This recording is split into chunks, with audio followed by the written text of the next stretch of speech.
बच्चों, आज हम नया कंसेप्ट ले रहे हैं, that is a polarization. It was very important.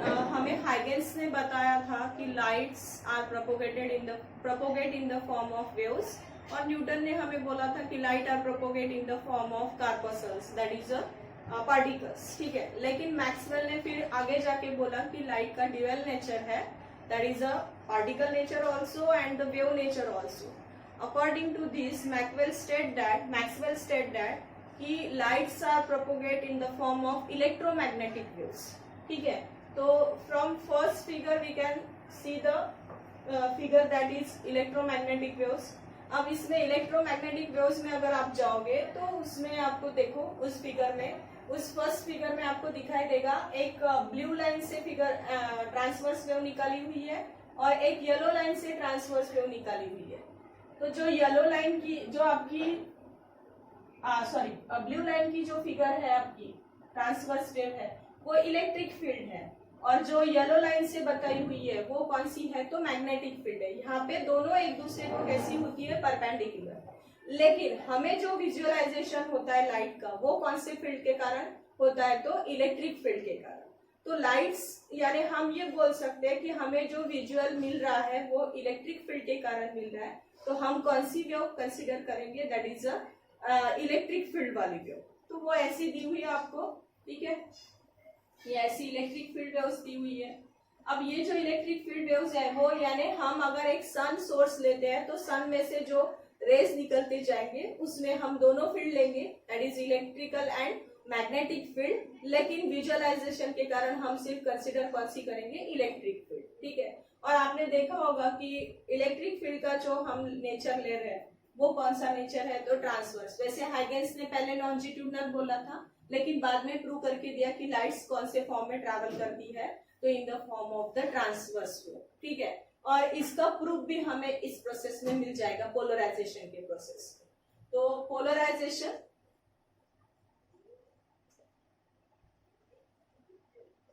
देख, हमने ये सपोज एक सोर्स लिया है, ये यहाँ पे एक बल्ब लिया हमने, ये बल्ब है हमारा, ठीक है, ये बल्ब है। इस बल्ब से सम वेव्स जनरेट हो रही है। अब ये जो वेव्स रहेंगी, और आपको पता है कि वेव इलेक्ट्रिक फील्ड यानी इलेक्ट्रोमैग्नेटिक वेव्स में एटम्स रहेंगे और वो एटम्स अलग अलग डायरेक्शन में ट्रैवल करेंगे। सपोज ये सारे एटम्स है, ये एटम्स है, कोई इस डायरेक्शन में जाएगा, कोई इस डायरेक्शन में जाएगा, कोई ऐसे जाएगा, कोई ऐसे जाएगा, कोई ऐसे जाएगा, यानी डिफरेंट डायरेक्शन में ट्रैवल होगी। यानी यहाँ से जो वेव निकलेगी वो अलग अलग डायरेक्शन में ट्रैवल होगी। यानी ये ऐसे, यानी मैं अब इस लाइट की जगह एक छोटा सा पॉइंट सोर्स ले रही हूँ, ठीक है, यहाँ से वेव्स निकली अलग अलग डायरेक्शन में, तो ये ऐसी निकली, ये इधर गई, कुछ इधर गई, कुछ ऐसी गई, कुछ ऐसी गई। ये जो लाइट हुई, इस लाइट को हम कौन सी लाइट बोलेंगे, अनपोलराइज्ड लाइट। कौन सी लाइट हुई है, अनपोलराइज्ड लाइट। ठीक है, ये है हमारा डायरेक्शन ऑफ प्रोपोगेशन। ये क्या है, हमारा डायरेक्शन ऑफ प्रोपोगेशन। ठीक है, अब ये जो हमारी इलेक्ट्रिक फील्ड वाली जो लाइंस है वो डायरेक्शन ऑफ प्रोपोगेशन को कैसी वाइब्रेट कर रही है, परपेंडिकुलर। कैसी वाइब्रेट कर रही है, परपेंडिकुलर। आपको वो भी पता है कि transverse wave are propagate vibrate perpendicular to the direction of propagation, ये आपको पता है। तो उस हिसाब से यहाँ पे वेव्स कैसी ट्रैवल करेंगी, परपेंडिकुलर।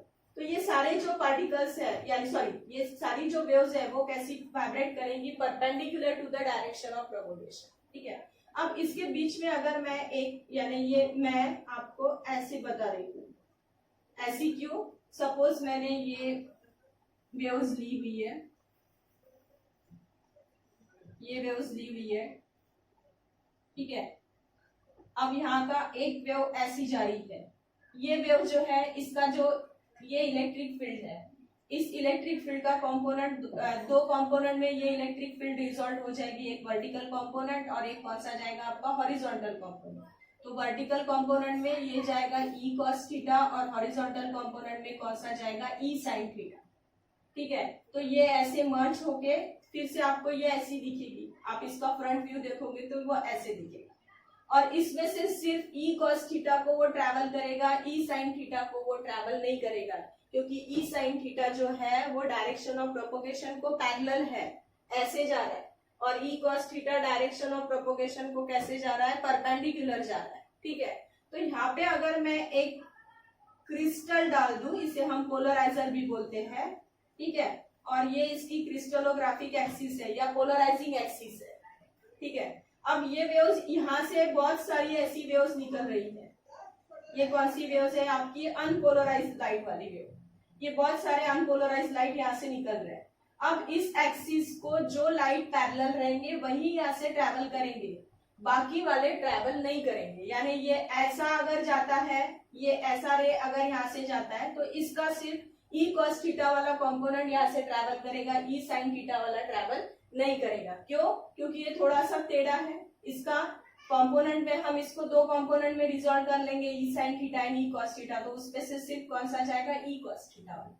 ठीक है, तो यहाँ से ये अनपोलराइज लाइट, यानी अगर सपोज इस इन अनपोलराइज लाइट की इंटेंसिटी I0 है, तो आफ्टर पोलराइजेशन ये ऐसे लाइट मिले मुझे। यानी अगर मैं यहाँ से 50 यहाँ से वेव्स इंसिडेंट करती हूँ, यहाँ से ट्रैवल करेंगे, तो उसमें से सपोज बाहर कितनी निकलेंगी, 20 पोलराइज लाइट कौन सी निकलेंगी, 20। यानी ये अगर I0 इंटेंसिटी है अनपोलराइज लाइट की, तो प्लेन पोलराइज लाइट की इंटेंसिटी कितनी हो जाएगी, आधी, दैट इज I0/2। ठीक है, अब सपोज मैंने यहाँ पे और आगे चल के, यहाँ पे और आगे चल के एक और पोलराइजर डाल दिया यहाँ पे, इसे हम एनालाइजर भी बोलते हैं। ये क्या करता है, एनालिसिस करता है। ये क्या करता है, एनालिसिस। पोलराइजर ही है लेकिन क्या करता है, एनालिसिस करता है। अब मैंने फिर से इसकी जो एक्सिस है इसको कैसी रखी मैंने, पैरेलल। तो यहाँ पे अगर I0/2 इंटेंसिटी के प्लेन पोलराइज लाइट है, तो ये इसको पैरेलल होने के कारण यहाँ पे जो आउटपुट में मिलेंगे वो भी कितने मिलेंगे, मुझे I0/2 ही मिलेंगे। कितने मिलेंगे, I0/2, यानी इंटेंसिटी एज इट इज रहेगी। लेकिन अगर मैं इस क्रिस्टल को ऐसे रोटेट कर दूं, यानी इस क्रिस्टल को ऐसे न रखते हुए मैंने इसको ऐसे कर दिया, अब क्या होगा, ये मेरी क्रिस्टलोग्राफिक एक्सिस है और ये मेरे परपेंडिकुलर है, और एक्सिस कैसी गई, डायरेक्शन ऑफ प्रोपोगेशन को कैसी गई, पैरेलल गई। तो इन दैट कंडीशन यहाँ से ये प्लेन पोलराइज लाइट यहाँ से ट्रैवल नहीं करेंगे, तो आउटपुट में जो आपको इंटेंसिटी मिलेगी वो कितनी मिल जाएगी आपको, 0। ठीक है, अब ये जो यहाँ से निकलेंगे हमारे unpolarize light which is in the form of transverse wave, तो उसका इक्वेशन क्या है, तो E is equals to E0 sine kx minus omega t, where E0 is the amplitude। E0 क्या है, उसका एम्पलीट्यूड है। E is equals to E0 sin kx minus omega t। E0 is the amplitude। ये wave जो travel करेगी with some velocity, angular velocity omega, and wave vector कौन सा रहेगा, k, और k की वैल्यू क्या होती है, तो 2 पाई अपॉन लैम्बडा। k की वैल्यू क्या होती है, 2 पाई अपॉन लैम्बडा। ठीक है, और E0 इज द एम्पलीट्यूड। तो ये जो इंटेंसिटी रहेगी अनपोलराइज लाइट की, पोलराइज होके जो बाहर निकलेगी, वो जो इंटेंसिटी रहेगी, वो इंटेंसिटी आपकी, वो इंटेंसिटी जो रहेगी आपकी, वो इंटेंसिटी आपकी ऐसी मिलेगी, that is I0 is directly proportional to the magnitude of the square of the amplitude. Directly किसको प्रोपोर्शनल जाएगी, magnitude of the square of the amplitude, that is E0 square. और आपको पता है जब ये ऐसी थोड़ी सी टेढ़ी जो है, इसका सिर्फ कौन सा कंपोनेंट रिजॉल्व करता है, ई कॉस थीटा वाला कंपोनेंट ही पोलराइज होता है।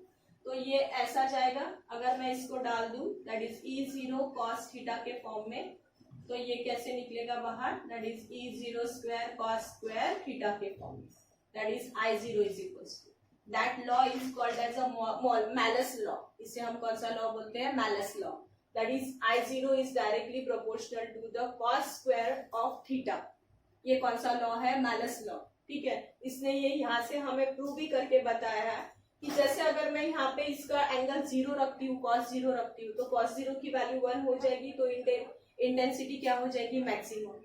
अगर मैं cos थीटा की वैल्यू अगर 90 रखती हूँ, तो इन दैट कंडीशन cos 90 की वैल्यू क्या हो जाएगी, 0 इंटू दिस टर्म, तो ये क्या हो गया, इंटेंसिटी क्या हो गई 0, ये 90 कर दी मैंने, तो इंटेंसिटी क्या हो गई 0।